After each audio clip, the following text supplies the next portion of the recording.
এবার আপনি কি বলবেন এই লাইলাতুল কদর বা বিধান দেয়ার রাত আসলে কোনটা?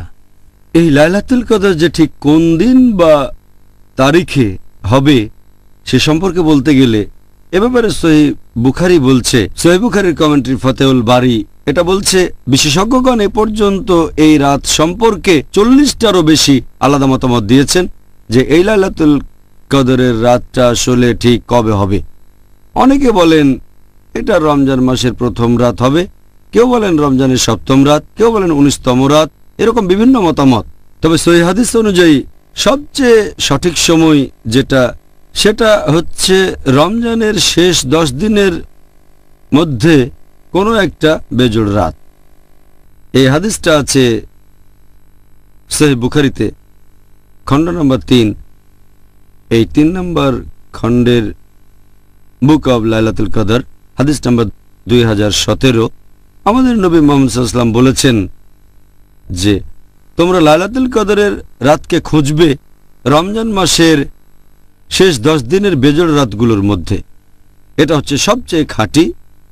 এছাড়াও আরেকটা হাদিস সহিহ বুখারীতে খণ্ড নম্বর 1 বুক অব ঈমান, হাদিস নম্বর 49, আল্লাহর রাসূল মুহাম্মদ সাল্লাল্লাহু আলাইহি ওয়াসাল্লাম বলেছেন যে তিনি একবার বাইরে বেরিয়েছেন মুসলিমদেরকে বলার জন্য যে লাইলাতুল কদর ঠিক কোন রাতটাতে হবে।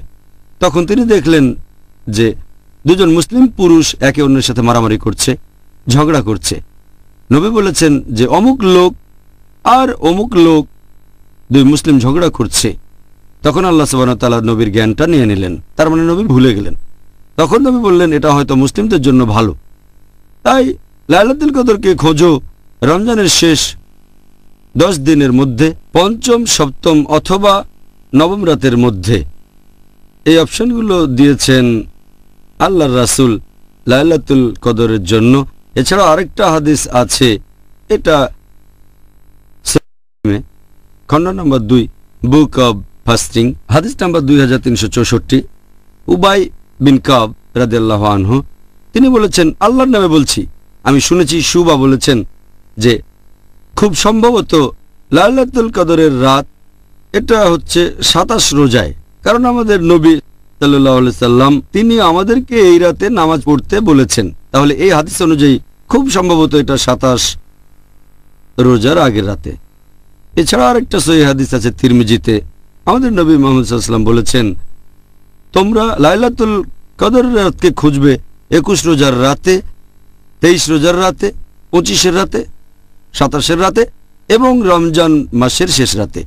আরেকটা হাদিস আছে সহিহ বুখারীতে খণ্ড নম্বর 3 বুক অব ইতিকাফ, হাদিস নম্বর 2020, যে আমাদের প্রিয় নবী তিনি সাধারণত ইতিকাফ করতেন রমজান মাসের শেষ 10 দিনে, আর তিনি লাইলাতুল কদরকে খুঁজতেন রমজান মাসের শেষ 10 দিনে। এছাড়াও আরও একটা হাদিস আছে সহিহ মুসলিমে খণ্ড নম্বর 2 বুক অব ফাস্টিং, হাদিস নাম্বার 2621, যে নবী মুহাম্মদ সাল্লাল্লাহু আলাইহি ওয়াসাল্লাম বলেছেন যে তোমরা কদরের রাতকে খোঁজো লাইলাতুল কদর শেষ 10 রাতে। যদি দুর্বল থাকো আর যদি রমজান মাসের প্রথম দিকের রাতগুলোতে না পারো তাহলে শেষ 7টা রাতের মধ্যে লাইলাতুল কদরকে খোঁজো। আরও একটা হাদিস আছে সহিহ বুখারীতে খণ্ড নম্বর 3 নম্বর খণ্ডের বুক অব লাইলাতুল কদর, হাদিস নম্বর 2015। নবী মুহাম্মদ সাল্লাল্লাহু আলাইহি ওয়াসাল্লাম বলেছেন যে কদরের এই রাত এটা পড়বে রমজান মাসের শেষ 7টা দিনের ভেতরে। এরকম রেকর্ড থেকে আমরা জানতে পারি যে লাইলাতুল কদর এটা খুব সম্ভবত রমজান মাসের শেষ 7 দিনের ভেতরে। এই কারণেই বেশিরভাগ বিশেষজ্ঞ, এদের মধ্যে আছেন শেখ উতাইমি, শেখ বিন বাজ, বেশিরভাগ বিশেষজ্ঞই বলেছেন এটা কেউ জানে না যে লাইলাতুল কদরের সঠিক রাত কোনটা, এই মহিমান্বিত রাত কবে সেটা কেউ জানে না। তবে এই রাতটা রমজান মাসের মধ্যেই আছে, আর খুব সম্ভবত রমজানের শেষ 10 রাতের ভেতরেই এটা পড়বে, আর খুব সম্ভবত রমজানের শেষ 10 রাতের মধ্যেই বেজোড় রাতগুলোর একটাতে খুব সম্ভবত এটা হবে 27 রোজার রাতে। কেউ একেবারে সঠিকভাবে দিনটা বলতে পারে না, তবে নিশ্চয়ই ইনশাআল্লাহ এটা পড়বে রমজানের শেষ 10 রাতের মধ্যে, সম্ভবত রমজান মাসের শেষ 10 রাতের মধ্যে বেজোড় রাতগুলোতে। বেশিরভাগ বিশেষজ্ঞ একথাই বলেন। আমরা যেন এই রাতের সন্ধান পাই ইনশাআল্লাহ।